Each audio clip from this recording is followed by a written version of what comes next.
يا صباح الفل، عاملين ايه؟ يا رب تكونوا بخير. كل سنة وانتم طيبين. النهاردة اول يوم دراسة، اخيرا اخيرا البيت بقى فيه هدوء كده. الصبح نعرف نشرب القهوة بتاعتنا براحتنا، النسكافيه بتاعتك براحتك.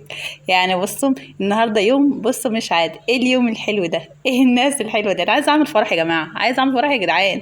الحمد لله هشرب القهوة بتاعتي في صفاء ذهن، من غير بقى كل شوية بنص كل 10 دقايق شكاوي. بقى عايزة اجيب لهم شاويش وافلهم انا في قلب الصالة. فالحمد لله الحمد لله النهارده اول يوم دراسه هشرب كان النسكافيه بتاعي كده في روقان، امسك ريموتي كده واقلب الحاجه اللي انا عايزاها. حاجه احساس جميل قوي والله العظيم. وطبعا ربنا يخلي ولادنا جميعا يا رب، وولاد المسلمين جميعا يا رب، وولاد الناس كلهم. ولكن برضو البني ادم بيبقى محتاج ان هو يفصل شويه. احنا محتاجين نفصل حبه كده عشان خاطر تشحني طاقه، يبقى عندك طاقه بقى انت تستقبلي بقى هم كده، فتفتحي لهم كده الباب تستقبلهم كده بمشاكلهم وطلباتهم.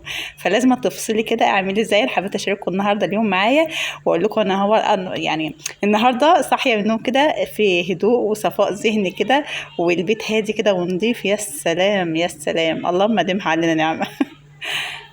حقيقي الهدوء وراحه البال ده نعمه. ما نيجي تاني بقى للوش ووجع الدماغ، فاعملي كده زي كده الصبحيه كده، قومي كده روقي على نفسك كده وروقي على حالك، واشربي لك حاجه انت بتحبيها، واتفرج على حاجه انت بتحبيها. صباحكم فل.